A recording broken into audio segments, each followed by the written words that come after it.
attention. In 2008, according to the Guttmacher Institute, 1.2 million were performed. That equates to 3,300 per day. That means that in the time it takes for me to give this short speech, there'll be 11 performed. If you haven't guessed what I'm talking about, I'm speaking about abortion. Abortion is a major problem in the United States. Those statistics I gave were just for the United States. You can imagine how much greater they'll be if you included the rest of the world. In the studying I've done preparing for this, I've identified 3 points that I think will help us if we want to make a difference with the abortion problem. The first is education. We need to know the facts. We need to know what we're defending. Number 2, we need to elect pro-life politicians at every aspect of politics. And number 3, we need to seek God and pray, because we cannot solve this problem on our own. My first point, according to the American Thinker, only 29% of the Americans polled even knew what the abortion laws were. 50% thought that there were strict regulations on abortion. But did you know that according to Roe v. Wade, a woman can have a legal abortion right up to 1 second before the baby is born? Once the baby's born, he or she is not out of the woods yet. There's another procedure called infanticide. That's taking the life of an infant.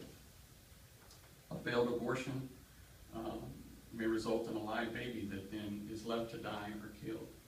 There's also babies that are born with a birth defect that some, like a professor at San Francisco University, say is not considered a person. An infant with a defect is not considered a person. So only a person has the full-fledged right to life. This takes me to my next point, electing pro-life politicians. According to an article in the Heritage Foundation, abortions drop when pro-life legislation is put in place. For instance, parental notification,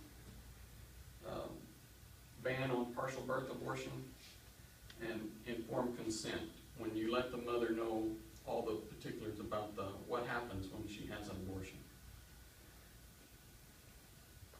We need to make every effort to elect pro-life politicians.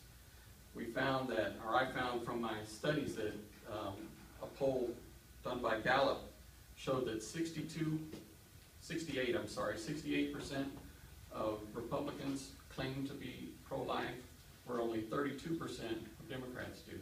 So it's not 100%. You still have to do your work. You still have to study. I'd like to show you, just by doing a quick web search, I was able to find senators that are listed as pro-life. Here's 2, Marco Rubio, Pat Toomey.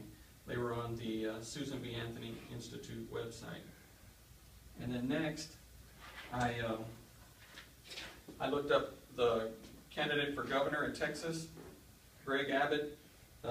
Texas Right to Life Committee endorses him because of his record on pro-life. Those are just 2 quick things that I was able to find just looking up pro-life on the internet.